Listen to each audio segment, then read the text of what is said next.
Bonjour les amis, j'espère que tout le monde va bien aujourd'hui. C'est l'apôtre Louis-Armand Paulin. Alors, je vous partage aujourd'hui une vidéo sur la repentance. D'abord, c'est quoi la repentance? La repentance, c'est un changement. Un changement à 180 degrés. C'est comme un demi-tour. On avait une façon de penser, on change totalement de façon de penser. On vivait d'une façon, on change de façon de vivre. C'est un changement à 180 degrés, c'est un demi-tour. C'est ça, une repentance. Maintenant, il faut comprendre que la repentance, c'est une décision qui est humaine. C'est l'humain qui décide de se repentir. Et donc, quelqu'un peut décider par lui-même de se repentir. C'est une décision qui est purement humaine. Maintenant, on va regarder les trois types de repentance. Il y a une repentance qui est purement intellectuelle. La personne avait une façon de penser, une vision de quelque chose, elle décide de changer cette vision.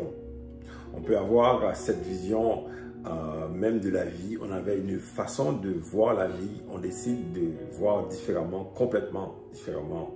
On voit la vie totalement différente. Même aussi par rapport à Dieu, on avait une conception de Dieu, on avait une pensée, on avait une façon de comprendre Dieu. Et bien, par rapport à une relation ou par rapport à une révélation, on décide d'avoir une autre pensée, une autre façon de comprendre. C'est une repentance intellectuelle. Ça implique uniquement au niveau mental, on a une autre façon de voir. Comme je dis, même par rapport à la vie, même par rapport aux gens aussi. Des fois, on pouvait avoir une façon de voir les gens et puis avec l'expérience, ça change totalement. Et donc, c'est une repentance qui est purement intellectuelle. Ça touche uniquement la pensée, le mental.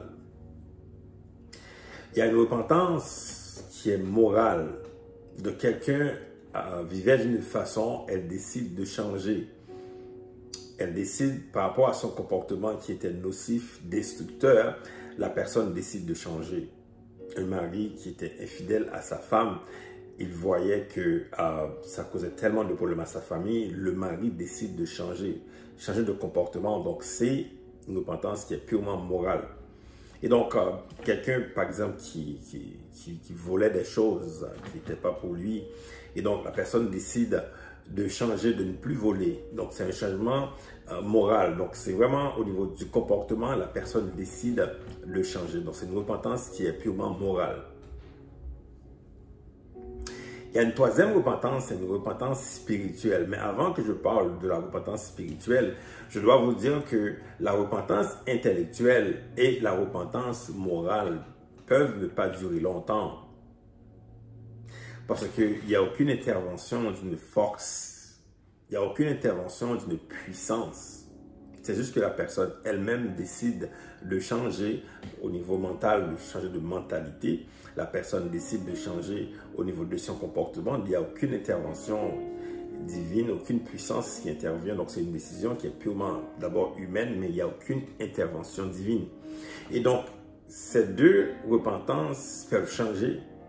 Ces deux repentances, dans des circonstances particulières de la vie, et donc, quand les choses deviennent beaucoup plus difficiles, ces personnes qui avaient fait ces repentances intellectuelles et morales peuvent retomber dans les mêmes choses parce que ça a été tout simplement une repentance intellectuelle, une repentance morale. Ça, on peut le voir dans la vie de tous les jours de personnes qui promettaient de changer, promettaient d'être mieux, d'être une meilleure personne. On fait toutes sortes de choses.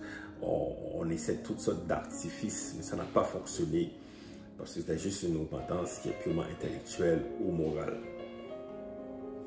Par contre, la repentance spirituelle est beaucoup plus profonde. Ça touche l'être. Ça touche soi-même dans son être.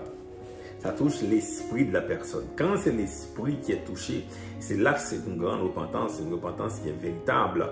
Ça touche l'être. La personne elle-même décide de changer. La personne reconnaît d'abord qu'en elle, il y a quelque chose, il y a un mal.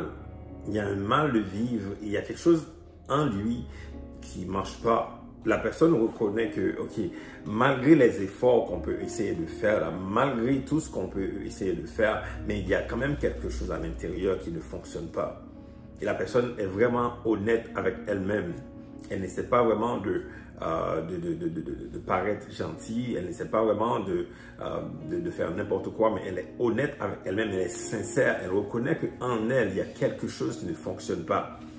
Et la personne maintenant peut faire une repentance spirituelle, donc c'est un changement radical de son être. La personne est prête pour ça. La Bible parle d'aplanir le sentier. L'aplanir le sentier, c'est de reconnaître qu'on a un problème dans l'être. Un problème au niveau de son esprit. Malgré les efforts, là, malgré tout ce qu'on peut essayer de faire, là, ça ne peut pas changer. C'est ça la repentance spirituelle. On reconnaît que quelque chose ne fonctionne pas. Et c'est là maintenant qu'on peut aller vers Jésus pour dire, Seigneur, ok, je reconnais que je ne peux pas juste faire une repentance intellectuelle, ni une repentance morale. Je dois faire une repentance de vie. Ma vie ne fonctionne pas. Je n'ai pas la bonne vie. Je n'ai pas cette version de vie que toi, que tu as, Jésus. Donc, de demander au Seigneur Jésus de pardonner, de recevoir cette vie, de recevoir une nouvelle vie. Donc, la repentance spirituelle, s'il y a un ajout, il y a un ajout, il y a une vie spirituelle, c'est ça qu'on appelle la nouvelle naissance dans la Bible. C'est une autre vie, c'est une autre vie spirituelle. C'est un ajout, c'est une vie spirituelle qui prend place dans l'esprit qui était là. Et donc, le Saint-Esprit, l'Esprit de Dieu, puisqu'on a reconnu en Jésus-Christ celui qui a payé le prix, celui par son sacrifice à la croix, par son œuvre à la croix, a payé le prix pour nos péchés. On a reconnu qu'on ne peut rien faire, malgré les efforts qu'on peut faire, on n'arrive même pas. On a reconnu que Jésus-Christ est le seul qui puisse nous sauver. On vient devant lui pour une repentance spirituelle, pour recevoir cette nouvelle vie de Jésus, cette nouvelle version de la vie. Et quand cette vie rentre en nous, on le sait ça. Et c'est la raison pour laquelle, malgré les circonstances, les choses qui vont venir, nous savons que nous avons reçu une nouvelle vie et ça change totalement la perspective de la vie. Est-ce que vous voyez un peu? Donc, la repentance spirituelle, c'est un changement de l'être, un changement à l'interne. Vraiment, l'homme intérieur qui change, l'homme intérieur reçoit une nouvelle vie de Jésus-Christ. Et ce qui est puissant aussi dans cette repentance spirituelle, ça a un impact aussi sur la repentance morale parce que celui qui a reçu cette vie de Jésus-Christ va pouvoir contrôler son comportement au niveau moral. L'homme qui était infidèle ou la personne qui volait ou faisait des choses terribles, en recevant cette nouvelle vie puissante, elle va pouvoir contrôler le comportement. Elle va pouvoir aussi avoir une compréhension de Dieu. Est-ce que vous voyez? Donc la vraie repentance commence par une repentance qui est spirituelle. Et la repentance spirituelle change tout le reste. On l'a vu dans la Bible, il y avait un homme, un docteur de la loi qui s'appelait Nicodème. Nicodème avait fait une repentance qui est purement intellectuelle. En reconnaissant en Jésus-Christ, il a dit, Jésus-Christ, les choses que tu fais là, on reconnaît en toi un homme qui vit avec Dieu. Il n'y a personne qui puisse faire ces choses sans être avec Dieu. Donc, Nicodème avait fait une repentance qui est purement intellectuelle parce qu'il était un pharisien, évidemment.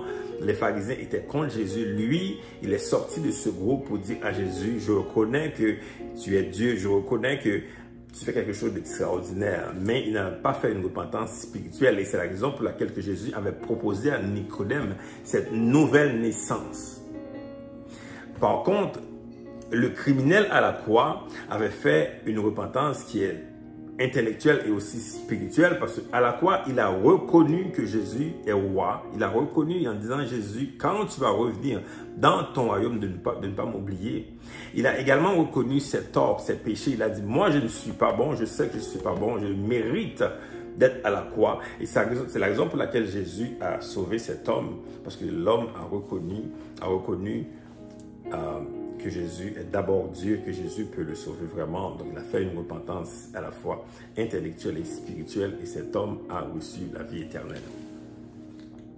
Alors, aujourd'hui, vraiment, quand tu regardes ta vie, sois sincère.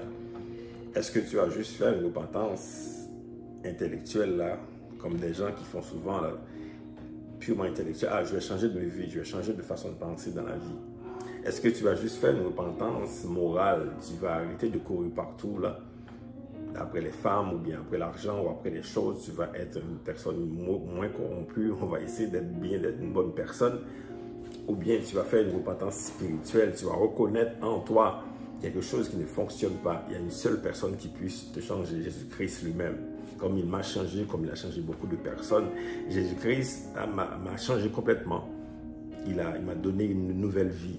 Cette vie puissante qui vit en moi aujourd'hui, je sais que je peux contrôler tout le reste avec la puissance de Dieu qui vit en moi. Voilà les amis, bonne journée, à bientôt.